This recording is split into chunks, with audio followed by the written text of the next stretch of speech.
Okay, now we'll try their amount.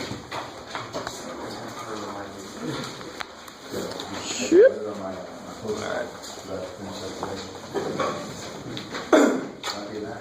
So 40 and 62, right? Yes. Oh, okay. So 40 is the one, negative x squared over 3, that one? Yeah. Okay.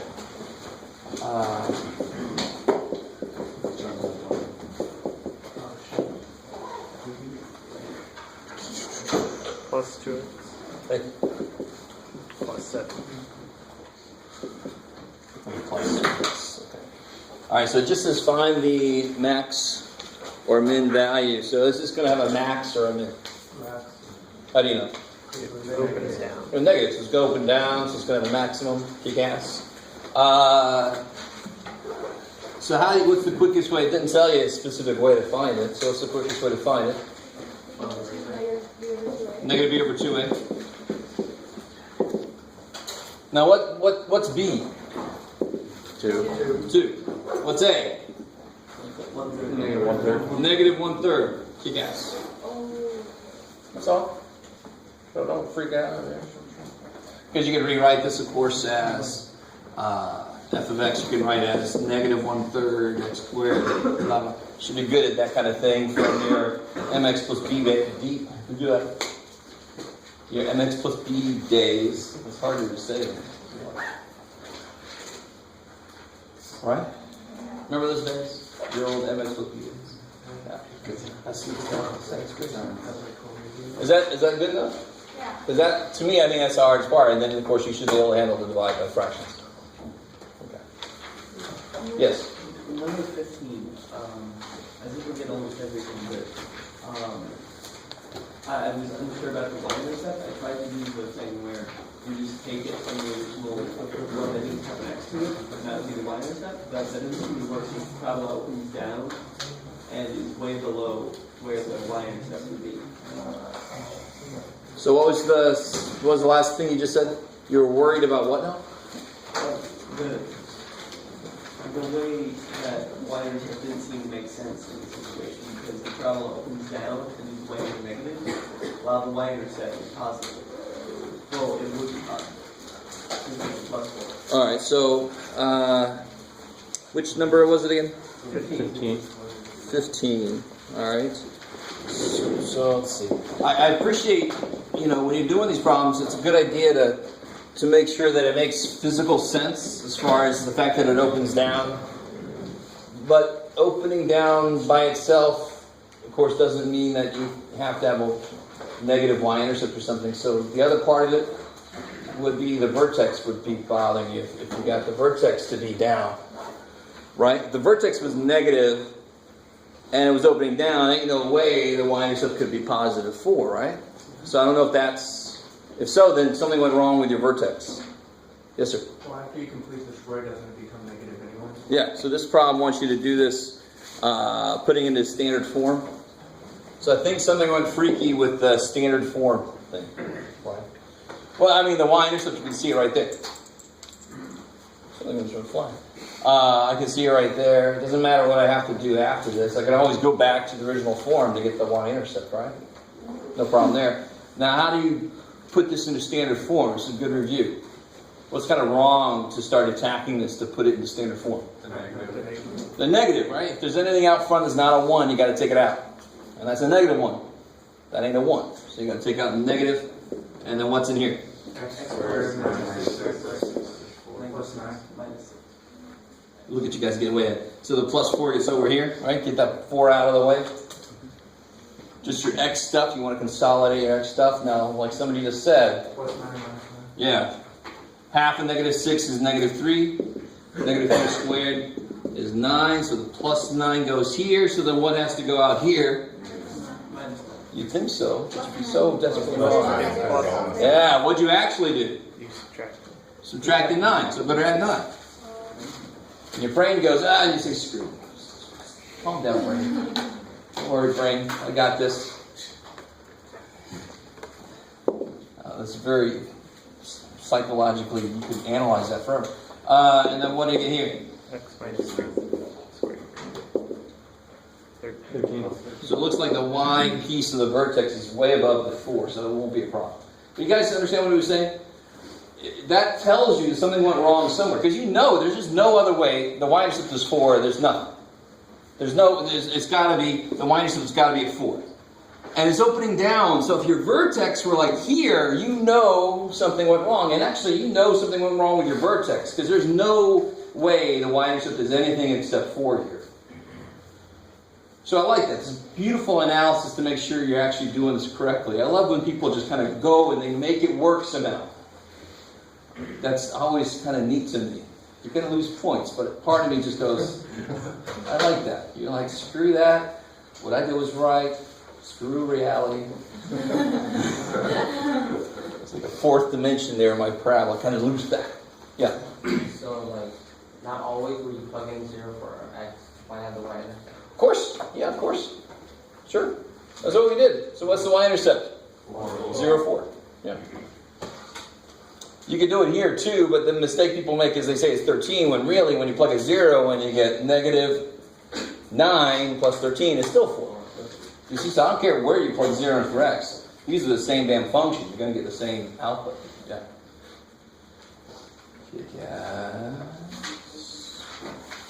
Yes, sir. Did you do number 44? I think you had a question on 60, right? 62. And that was a graphing calculator question. So I want to... Yep. So if you didn't try it on your graphing calculator, that's why it was weird. 62 in section 3.1? Yeah. Okay. Yeah, there's no other way to do that we have. Once you've taken 180, you can do it by hand. Really? Totally. That's exciting. Yes. I like that. That's an awesome response. I don't get that anywhere near now. All right. I'm sorry. Was it 44? Oh yeah, this is awesome. This is the kind of question I wait for.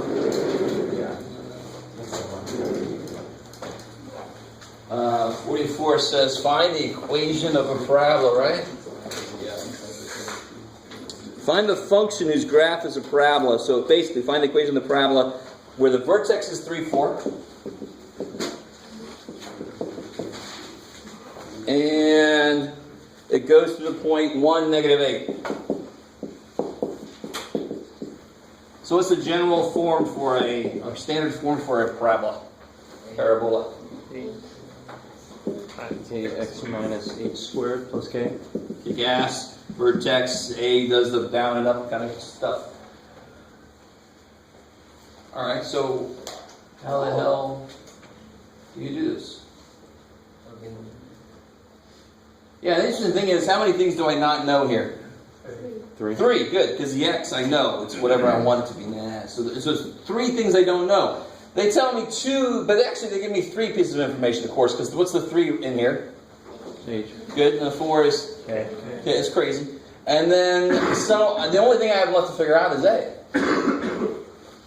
So how do you do that? So right now we've got it down to this point, X minus 3 squared plus 4. That's f of x. So how do I figure out what A is? Yeah, just use the other piece of information we haven't used yet. So when X equals 1. x is 1, the output better be negative 8. And that, of course, is totally dependent on what A is. So you can figure out what A is from there. That's all. That's plenty. You're almost there. Okay. Is that cool? Yeah, that's great. When you first read theory, you're like, how the hell? Yeah.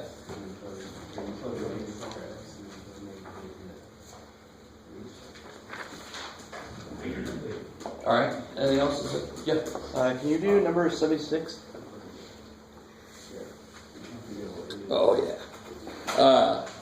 I like 76. All right. I'll get you started, but I'm not going to do the whole thing because I feel like there might be people that haven't tried this yet. 76. There's always a gutter question in somewhere. The rain gutter is formed by bending up the sides of a 30-inch wide rectangular metal sheet. Alright, so let me look from up above. So we're looking up above on our sheet. It's 30 inches wide. Notice they don't tell us how long it is because we don't give it anything. Right? Once we bend it, we can look at it from the front, and if I want to maximize how much it can hold, I just have to maximize the area. And in fact, do they too? Cross-sectional area, beautiful. I love it. All right. I don't think I do. All right. For spatial reasoning, really helps. So if I bend the sides in by X, right? Or I get my robot to do that. Futurama? No? Bender? All right. What will this here be? 30 minus 2x. Beautiful. Yeah, it used to be 30. I just bent 2x of it away, so it's going to be 30 minus 2x. So if I look at it from the front, so now I'm going to bend these up and look at it from the front. It'll look like this, right? Here's the x that we just bent, and this is the 30 minus 2x you guys just told me about. So can you get the cross-sectional area function? I mean, that makes it sound amazing, but can you get the area of a rectangle? Yes, okay, good. So that's part B, I think. No, that's part A. Find the function and models the cross-sectional area. Find the value of x that maximizes. When you find the area, you're going to get a quadratic. Can you guys see that's going to happen? When you get the area, you're going to get a quadratic. You're going to find that negative b over 2a, that beautiful little dude, right? So I like number 76 because a lot of the other problems here gave you the function already. And you know in a test, I'm not going to do that. I'm going to make you come up with your own function, and then you have to, on top of that, figure out the max or the min. Negative b over 2a. So 76 is a good one to do and know. All right. Is that good enough? Who was asking that? Whoever asked that, I guess it's good enough. No. I was talking about the last one. You're fine. Patrick, I'm like, I can't hear anybody named Patrick today. Number 20? Yeah. Oh, I don't know. So somebody was asking me this earlier, and I understand that we're getting used to some of this stuff. So when we throw fractions in the mix, it sort of throws us off kilter a little bit. But the beautiful thing about completing the square, it doesn't care what's in there. You just do the steps, and it just makes it work. It's awesome. So what's the first thing I have to be careful about? And this is in the section where you have to put it in the standard form. Yeah, so if I take a 2 out of this, what's left inside? X squared plus 1. Good. Need some room. Put minus 6 out there. So far, so good. What's it to the z, yes? And then what are the 2 steps?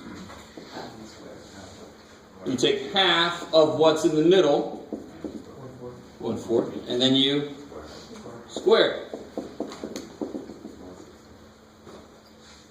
So this goes where? Yeah, it goes in there, and then you better subtract 2 times that. Okay, good. I'll let you keep going. Is that cool, Patrick? So don't think you're on the wrong track just because you're getting fractions, right? You're going to get a lot of those. We're in 176. We can handle ugly little fractions. These aren't even ugly yet. Poor little things. Yeah. Number 50, part B. Yeah. What's left? Let's see.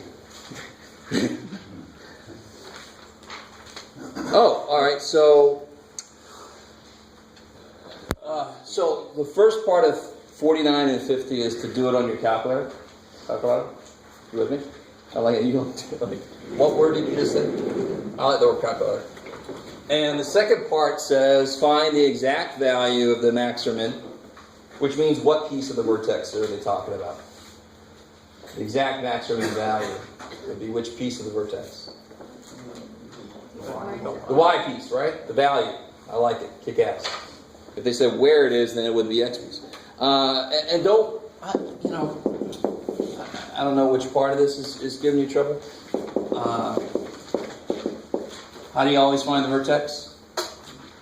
Negative b over 2. Yeah, what's A? 1. No. Negative. I was worried that might be part of the problem. A is always in front of x squared. They just put it out of order. Right? Just because there's a minus there, they put it at the end. You with me? But A is always in front of x squared. A is not the first number you see. Otherwise, I can just put it whatever order, make A whatever I want it to be. Yay! Which doesn't make any sense. So A is always in front of the x squared. What's B? 1. You got a couple chances on that one. But it's always in front of the x, right? Yeah, and then you just do the steps. Negative A over 2A. It's a radical. Ooh, who cares? You with me? And then you can actually, whatever expression you get. Now, this is what's interesting. I don't think I've made a point of this yet. Exact and approximate. For some reason, if I said, where does this number belong? Which one of these does that most likely belong in? People pick the wrong one. It's an approximate. Most likely it's approximate. It maybe came from natural log of square root of 7 or something. No. That's the exact expression. These are not equal, by the way. I don't know what it would be. This would be the exact expression. This is the approximate expression, which your brain says, ooh, it looks like something Spock would say, so it must be exact. No. Exact means you haven't decimalized it, right? You haven't. Whenever you make a decimal, you got to chop part of it off. It's not exact anymore. You've lost some of it. This expression or this expression, they're exact. They're exactly what the answer is. So they want you to get an exact expression, so it's going to involve radical 2 somehow, and then you can plug in the calculator and check it against what you got earlier when you did the whole max-min thing in the calculator. Mate, I love looking at some of you guys. Too long of a weekend. Got everything. He's talking so fast. All right. Is that good? I think so. All right. Give it a try. Alright, so anything else? There's not that many problems left. Okay, alright. Okay. So today we're obviously going to get into section 3.2, and we'll probably get into 3.3 before we call it a day. 3.2 is where we really get into the specifics of, when you look at a function right now, you probably have very little idea of what it looks like. You have a general sense of what it might look like. So if I throw a function up here,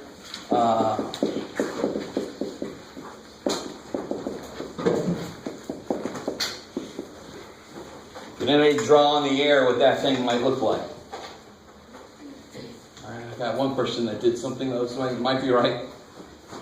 So the first thing we got to realize is any x to an even power is going to look like what? Basically. Parabola. And the higher the power gets, it's interesting. X squared, of course, looks like that. X to the 100th power, here's the neat thing, x to the 100th power will look almost like that. Now this is actually curved, but it's just curved so slightly that it's really, or like really suddenly. It's neat. You can try it. Put it on the guard calculator. See what it does. It's going to make a U like that. All right. So any odd power is going to look like what?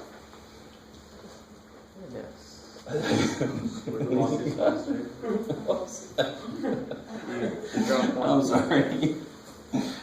So yeah, it's going to look like a parabola and a rough night or something, right? Half of it fell out.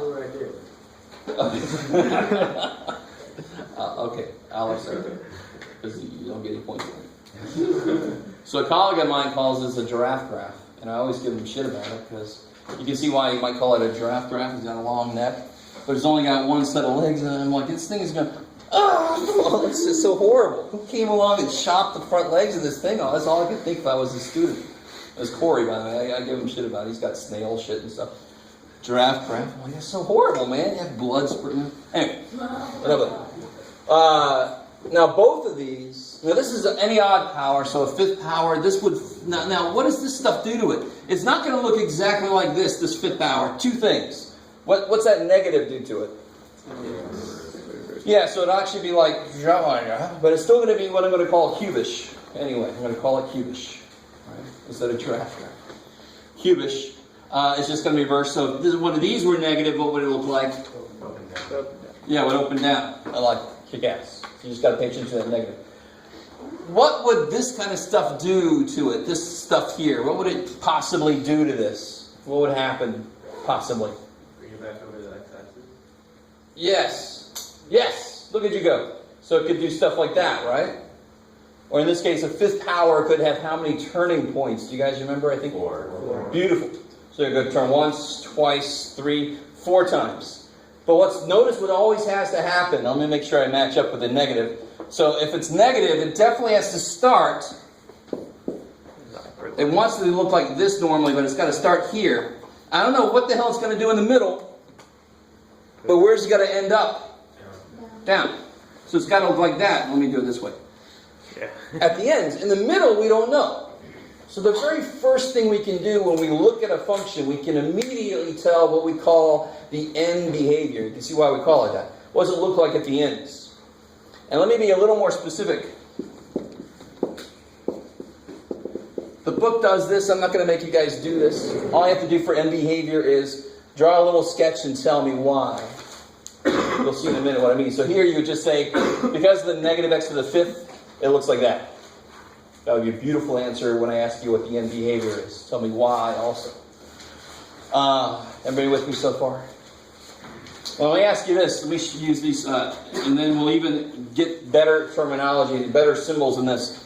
As x goes to infinity, what does y do? Negative infinity. Yeah, look at what it's doing. As x gets really big, what's y do?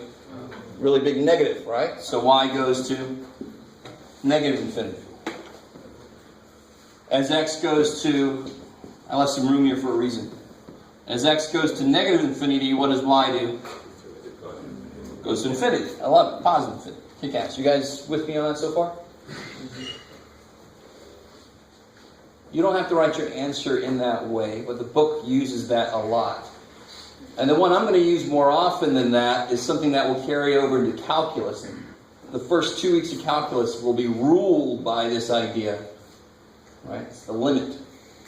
So I say the limit as x goes to infinity of f of x is negative infinity. And the limit as x goes to negative infinity of the function is infinity. Basically, it's another way to say it's unlimited. You guys see how that relates to this? The idea of a limit, can you ever get to infinity? No. So the limit is built to handle places you can never get to. For example, if I have, let's investigate this for a second. Is everybody cool with that? How that goes along with this function here is going to at least look like this at the ends, and this is a way to capture that idea in words or in symbols. Visually, in symbols. Let's investigate limits just for a real quick second. If I had this function here, what x value am I not allowed to actually get to? 2. So I can investigate this. I can say, what's the limit as x goes to 2 from above, for example? Do you guys see how that works? And why does that matter? Because if I go to 2 from above, give me a number. So what I'm doing then is, I'm looking at the number 2. I can't get there, but what if I come from above? What if I use 3, 2.5? You guys kind of with me?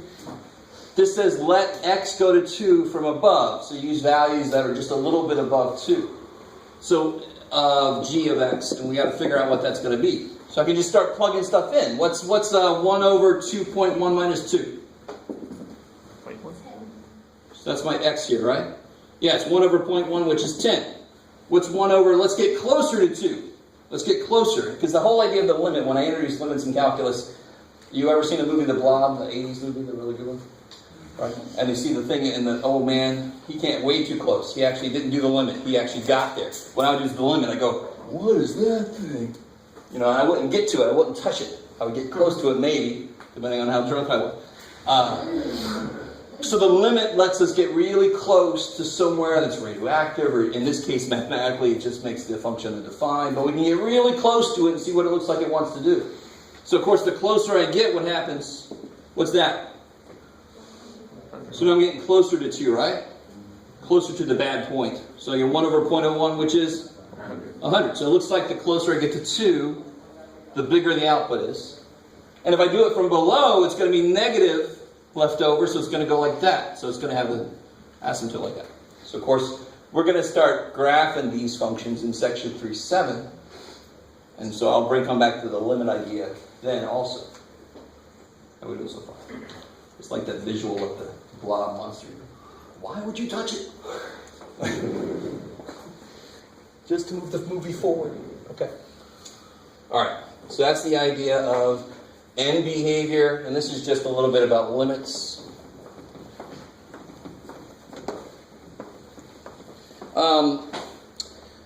I want to, let me see. Let's do this next piece kind of by itself. Alright,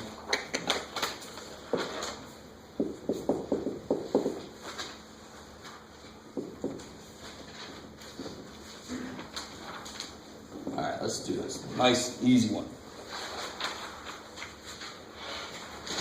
What are the intercepts for this function?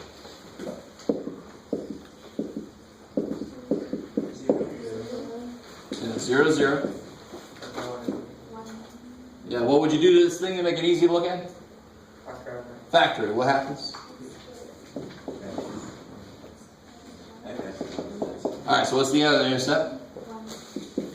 Good. Alright. And of course, 0, 0 is an x-intercept. It's also a v y-intercept. Why are there never more than one y-intercept?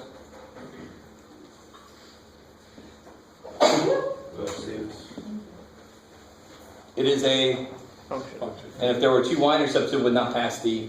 Yeah, right. There's only ever one y-intercept. Otherwise, you got not a function. So why the hell would they give it a function name? You with me? All right. Sorry, I didn't think it was that mind-blowing, but okay. And so we have the x and y-intercept. Real quick on the side note here, what's the end behavior? What's the end behavior? Drop over, yeah. All right, I like it. Yeah, all right. And when you do this, you just do the end. So it's positive cubish, so it's going to be like that. Because x cubed. So that's beautiful. All right. I like it. Okay. So that's the end behavior. This is the intercepts. Now let's do a little bit more with the intercepts. What's interesting on these kind of problems is they're polynomials. So what does that mean for it to be a polynomial? What can't happen? For example, could this happen in a polynomial? You guys know why there are things called polynomials? I mean, why do we call certain things polynomials? What's the fundamental property of them? Can't be negative. They can be a negative? Sure. They're collections of terms, I like it. But they have to be defined for every x value. That's one big thing. There can't be any over x kind of stuff going on. Every x value has to work, and they have to be smooth and continuous.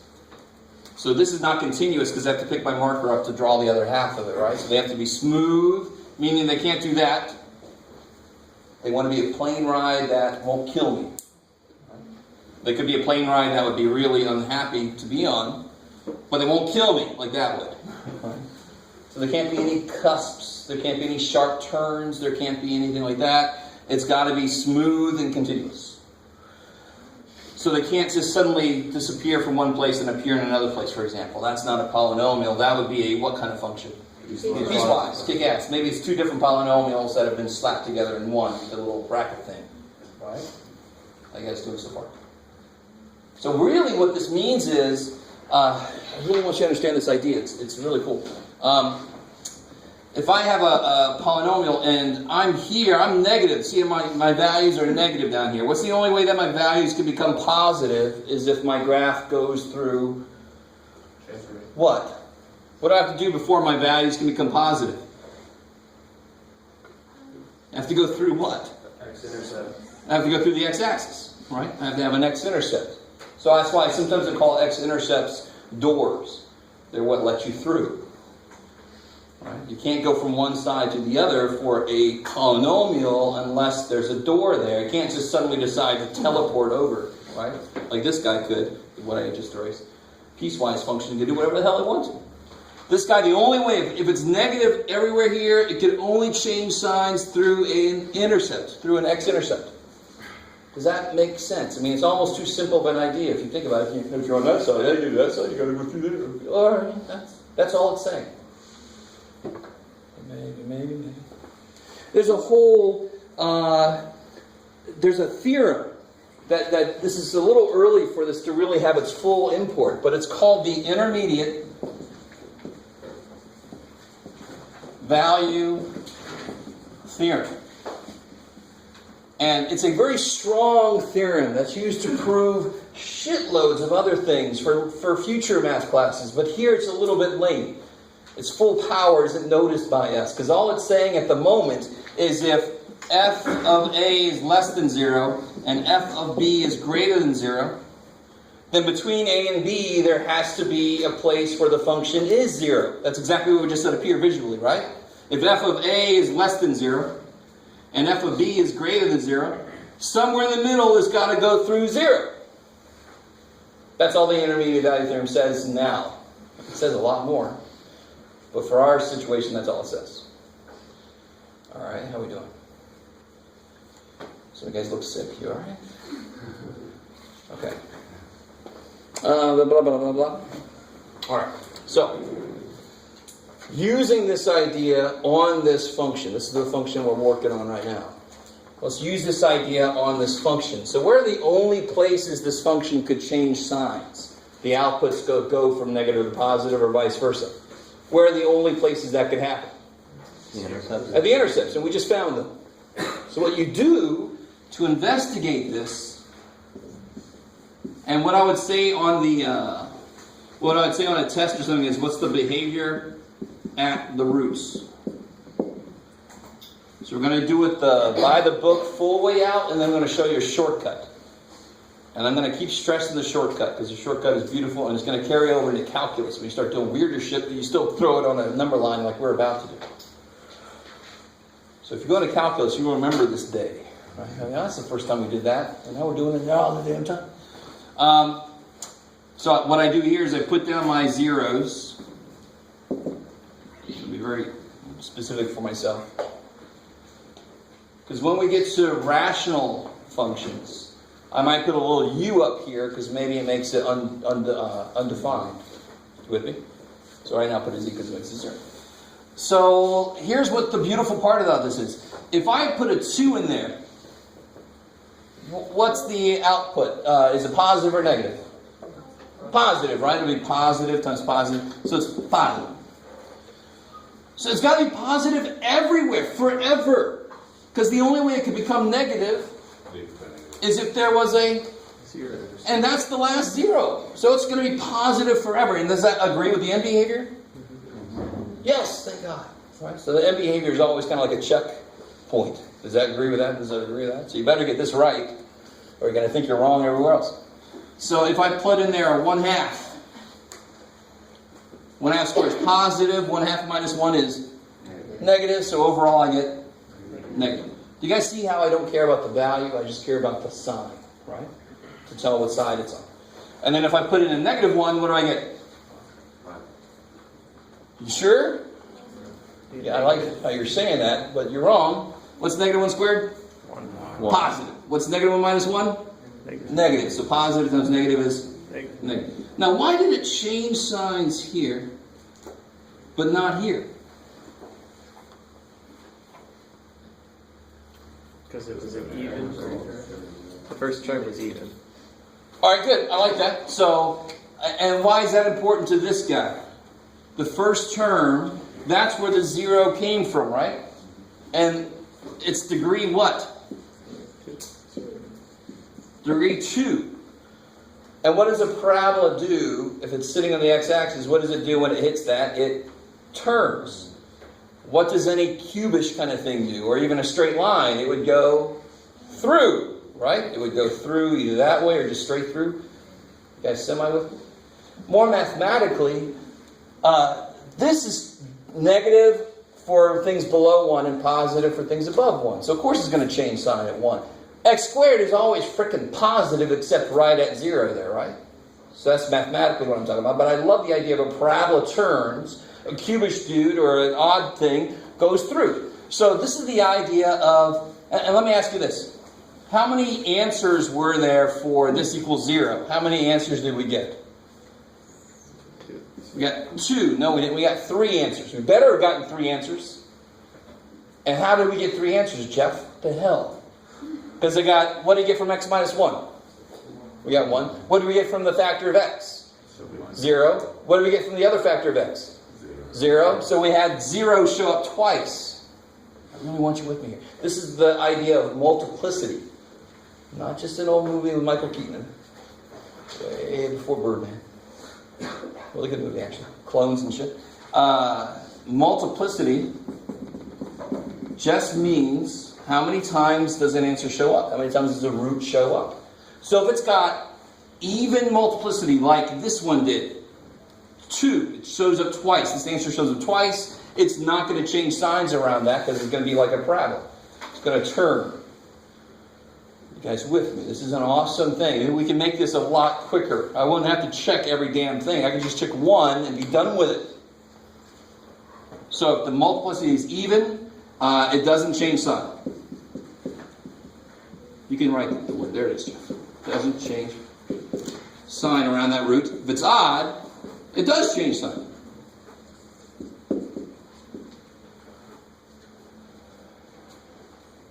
So I call this, if it's even, it turns. If it's odd, it goes through. We spell through, so it's a 4-letter word, just like turn.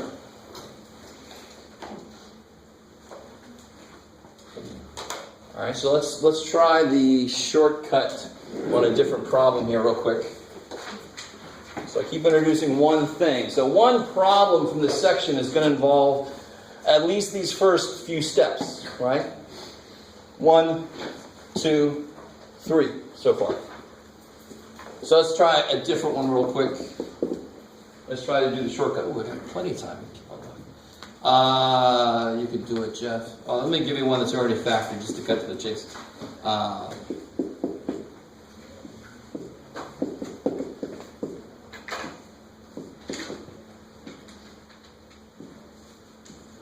like it. Cool. So let's say we have this function. It's already been factored for us, thank God. In the next section, we're going to learn something called synthetic division, which will help us. It's an awesome, easy thing. So much better than long division of variable expressions. All right. So somebody help me out. What are the intercepts first off? X-intercepts. Yeah, so -5, -2, 1. So those are all true zeros.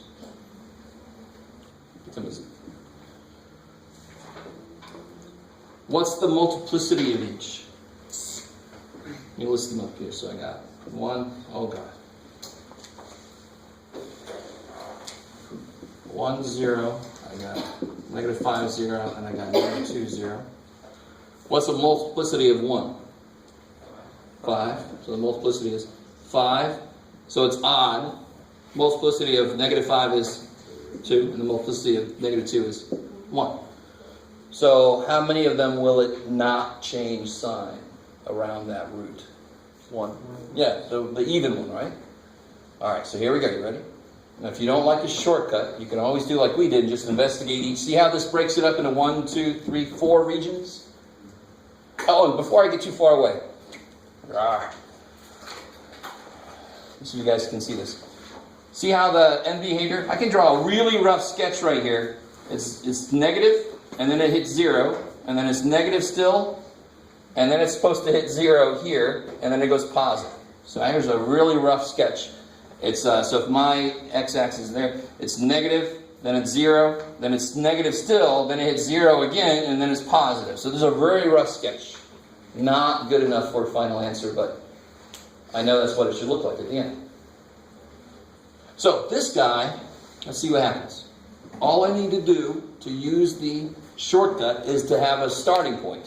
So I always pick 0 if I can.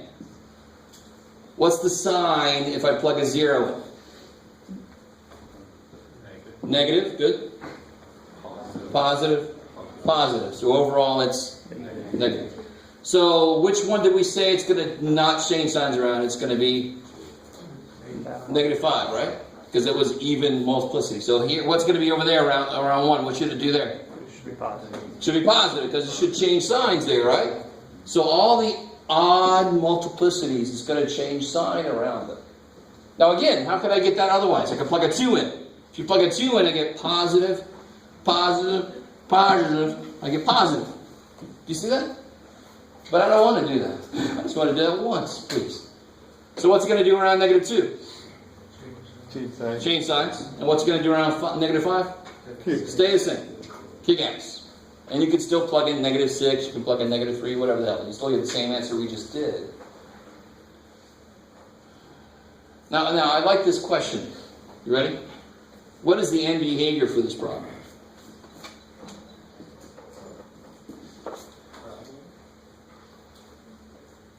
So what do you have to consider? Why is it not as easy as that one was? Why is this one easy? Because it's not factored. I can see the highest degree. So imagine if you did, please don't, but if you did multiply this out, what would the highest power be? What would the highest power be from here? 5th. Times 2 more, x is 7. 1 more is 8. So it's an 8th degree, no negative out here, right? So yeah, whoever said that, you're good. So it's going to be parabolic. Does that agree with what we got here? Mm-hmm. It's positive. So let me set up a little baseline. That's the x-axis. Positive, then it hits 0. Still positive, then it has to hit 0 here. Becomes negative, hits 0 there, and then it's positive forever. So that's roughly what that bad boy is going to look like. Very roughly. Way too rough to actually be a good answer. Stop there. Please do that. Let me know. Obviously, we're going to have to do problems like this a few times. Right? I've got a couple today. We're going to work on one together, and one I'm going to let you guys do. All right. Maybe. So here, real quick, do just the multiplicity stuff on this. Do this whole work here for this problem here.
So what are the x-intercepts here? Cool. All right, so once it's factored, it's very simple to see that. I don't know why some people leave that poor dude out. Sometimes people totally forget the 0. That just sucks. What's a multiplicity of this? 4th. Yeah, so it's even. Good. It's even. So it's a 4th degree, 4 multiplicity. So it's even. This is a multiplicity of 1, so it's odd. 5, so it's odd. Alright, so here we got negative 7, 0, and 1. So all you need is something to jump off from. So if we plug in there 2, look at that, read my brain. What do you get here? Even. Positive, positive, positive. So it's going to be positive. What's it going to do around 1? Change. Odd multiplicity, it changes signs. It goes through, right? Which means it's on one side, it's going to be on the other side now. At 0, it's going to stay the same. Even multiplicity is going to turn.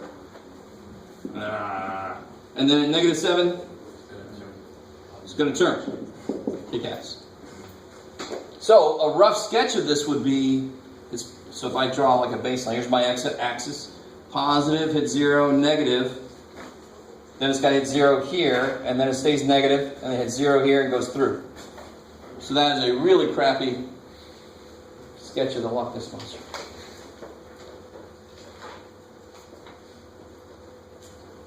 Alright. Is there something else I want to say? I don't think so. Oh yeah, what would the end behavior be? 4, 5, 10. So the end behavior will be that because it's to the 10th. And does that match up? Yeah, alright, sweet. I think I said this before, but I know that some of us, or actually maybe nearly all of us, will first put this into our graphing calculator if we're allowed to use them. I don't blame you that much.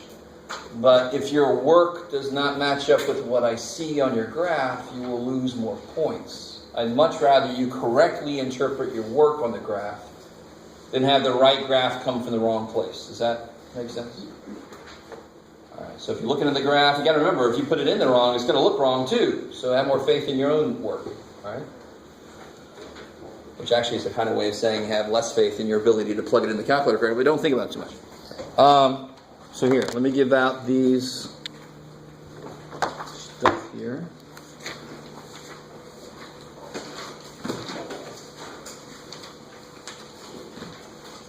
One for Joe in there.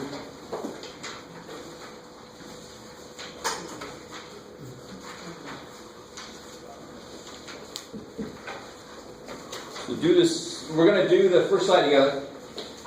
The first slide is the one that's got the number 1 problem.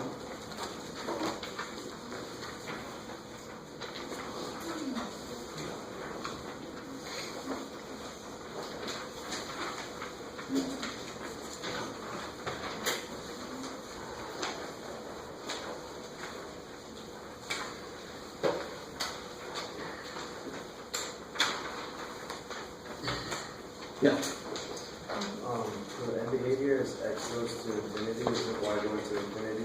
Good. So as x goes to either infinity, y goes to infinity. Oh, this is for the other problem from earlier. Yeah. Yeah, it's not this problem. This one would be the limit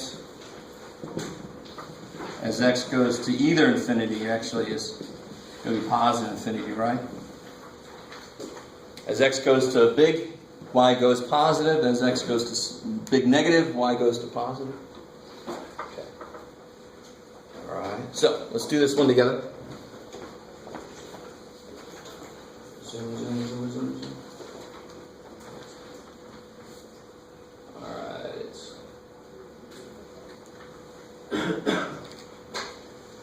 All right. What's the first step on this problem?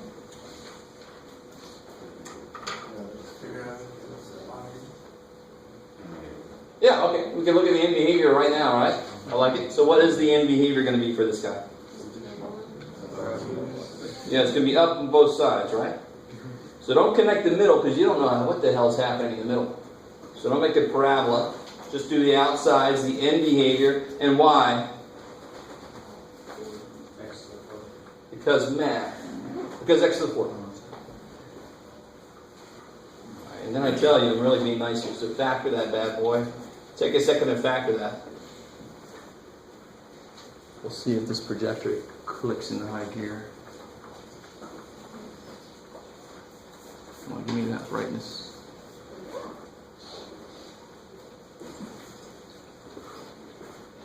make it factorable? I hope so.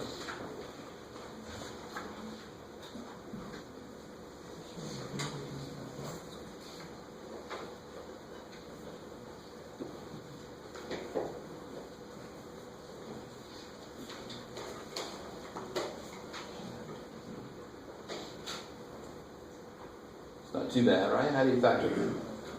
Pull the x squared out. Good. X minus 7.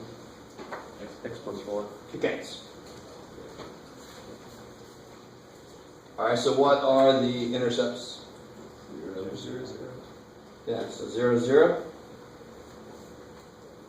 Negative 4, 0. Negative 4, 0. 7, 0. Crazy. All right. So here I told you could either use multiplicity of roots, which is where if it's odd or even, I know if it goes through or if it goes or if it turns. So let's take a look at that real quick. What would the multiplicity of 0, 0 be? Good. So this is even multiplicity. This is going to be odd because it comes from a first degree term, right? So it's going to be odd. And this will be odd. I like it. So if I ask you, let me see if I say this. No, you don't say this, but in the actual test, I'm going to say, what is the behavior at the roots? So I'd say it turns. At which roots does it turn?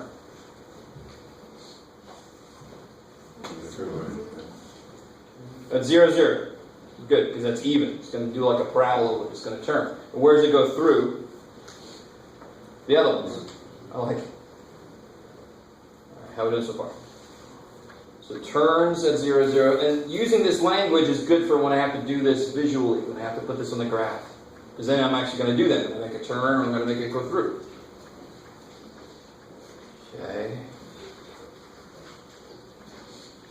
So we don't have to do this, so I could do this just for getting a rough sketch. So I got my negative 4, my 0, my 7. Somebody get us started. 1. Alright, so if you plug a 1 in, so if I plug a 1 in here, I get positive, negative, positive. So overall it's negative. Is everybody with that? Does everybody see what we're doing there? Alright. So negative in there, right? So then we just looked. We said, okay, at 0, 0 it's supposed to turn. So it's supposed to stay the same sign around 0. Everywhere else it's going to change sign. Does that match up with our end behavior? Yes, thank God. So it should look like positive 0, negative, hit 0, come back down, hit 0, go through. Schwab. So a lot of fourth powers look like this. Okay, good. Alright, so here's the thing. Help me out. When I go to graph this, when I try to graph a parabola, what's the most important point to get? Vertex, because that tells you how high or low it's going to go. So when I graph a function like this, is there a parabolic part to this? No. There are parts that look like parabolas. I still want to get a feel. So when I do this by hand, I don't want it to come out perfect. It shouldn't come out perfect unless we didn't do it by hand, and that's bad. But I want you to realize, what do I have to be more specific about? See what I say here? Graph the function, plot the intercepts, that makes sense, and a few more points. What the hell, a few more points? I don't make an XY table and just plug 20 things in there. I don't want to see that shit. I want to see maybe at most 3 points. And here I really only need a couple points. So where is it that how can I say this? Where are the parts that look like parabolas? Between negative Right? 4 and 0. The butt cheeks here, right? So, just to put out there what somebody's thinking. So what I really want to do is to approximate that. I have no idea where its min occurs. But my best guess would be right in the middle of 0 and negative 4, right? So what point do I want to get? Yeah, I want to know what f of negative 2 is. So I can see about how low that gets. Now I'm probably going to be wrong, but again, this is by hand. We're not calculators that I know of. Right? Some cyborgs out there, they're still not on to me. I watch way too many. Alright, so what do we get here? When you plug a negative 2 in? 4, let me see, 4 times, we can do it, what is that? When we plug a negative 2 in?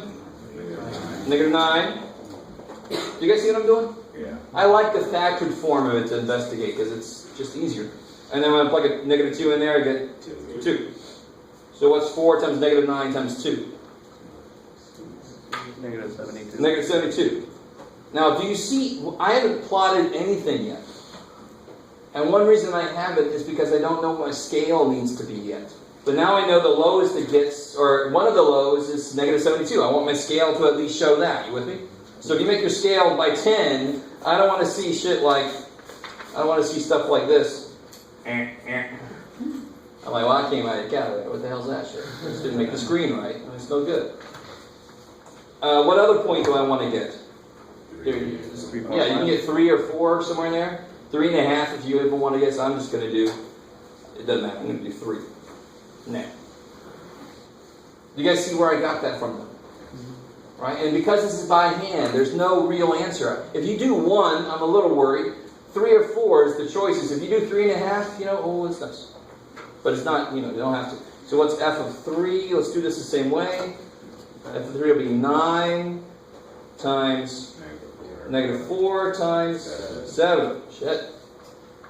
So what's 9 times negative 4 times 7? Now we're talking. Yeah. Negative 252. So this, I don't want to continue the butcher analogy. It's getting saggy over there, but it's pretty far down. Sorry. If I offend you, just wait a few minutes and I'll do it again. That's what he used to always say. Because I had somebody get offended at me once. I'm like, I'm sorry. If I offended you, then just wait a few minutes. And she was like, what the hell did you just say to me? I'm like, it's college. I was fine. So what do we put down here? So what kind of scale do I want? My intercepts, I got to get up to 7. So what's a good scale for the x-axis? By 2s. I like it. Right, because I only gave you this thing to work with.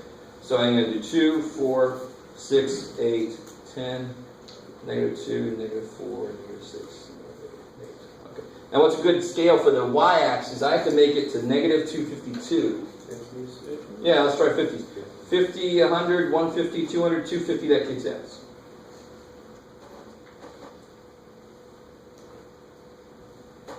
$50, 100, 150, that's plenty. Alright. So now you just start plotting stuff. So now we know our intercepts are 0, 0, negative 4, 0, and 7, 0. We know specifically f of negative 2 is negative 72, which is about right there, roughly. And f of 3 is negative 252, so that's about right there. How are we doing so far? It's not the easiest thing to follow up there. And now I just start with my end behavior, and then I pay attention to what I do at each root. So I'm going to use the fact that my end behavior starts up here. And then I'm going to look here and say, I go through everything except 0, 0. I turn at 0, 0. Right? So I would put next to 0, 0, I put the word turn. So here we go. You ready? So I start up here, and I go through. I turn all the way down there. I go through. Now, I would not say that's horribly pretty. That's a weird way to say that. I wouldn't say that's really pretty, but that shows the work that I've done. And it's curved. Please, for God, don't give me all this sawtooth. These are curved. These are to a higher degree than 1. Curves. Try to connect them decently well. But look at that. That's crap, and that would be fine for me. I would love that. That would kick so much ass. It's when people have this work, and then somehow they go further down, and it's not, I don't see that in their work. You will only go as far down as the lowest value you see. If you go further, I'm worried. I'm like, where'd that come from? Shit. Now, if you do this in the calculator, it's going to be the right shape. Our min's not going to be right. Our other min's not going to be right. Our max is right because it's a freaking intercept, so we can't go wrong there. All right, so let's do this. You guys do the other side. Oops.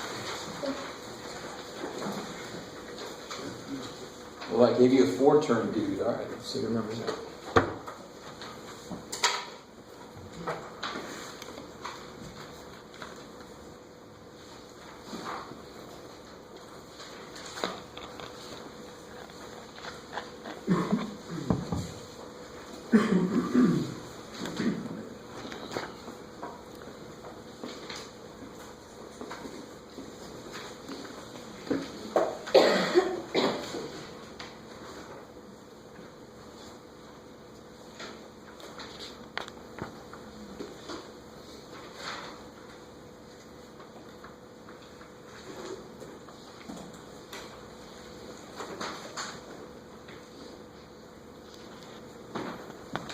And they talk more about multiplicity on page 240 if you're having any trouble with that idea.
Bless you.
But just to let you know, on a test, on part B, I might say, show that it factors as this.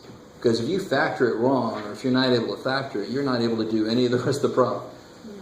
So if you just can't factor it, I'll set it up so you can keep going. You'll know the answer, but you'll lose points if you're not able to factor it, and that's the only part you'll lose points for. I mean, that shouldn't be that big of a deal.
You guys can always compare notes with each other as you're doing this.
You got to be really careful about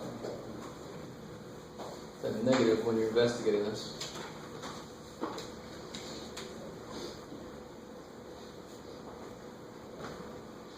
Let's see real quick. We're running out of time here, so let me catch up to you guys. So you put down here -3 and 3. You plug a 0 in, you get negative times positive times positive. So in the middle here, it's negative. It's going to turn at 3, so it stays the same sign there. And through -3, it's going to go through, so it changes sign there. Does that match up with their end behavior? Yes, thank God. All right, so a very rough sketch would be, there's my x-axis. It's up, goes through, touches, keeps going. That looks cubish, right? Loch Ness Monster looking the other way.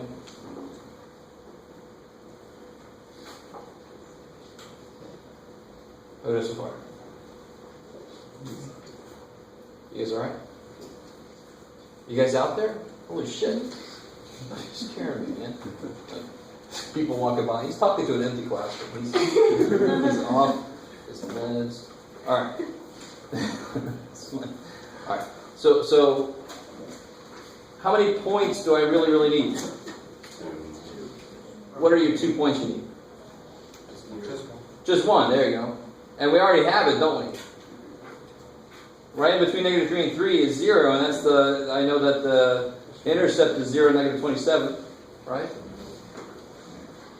So this particular problem, if you wanted to, you can do a point out here to see how quickly it's rising, but it's not really necessary for a rough sketch by hand. So let's see what happens here. We know everything we need to know.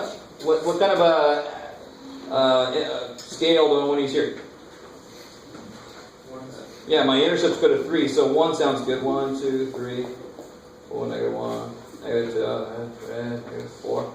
And then I'm going to go to 27 on this bad boy, so 5s, 5, 10, 15, 20, 25. Alright, stay with me now. Here we go.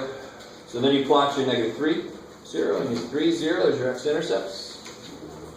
You know you're going to put the word turn next to 3, so I remember. And then you start it off. So my end behavior starts down here. Oh, I got to do my y-intercept. Bam. So it comes down through the y-intercept.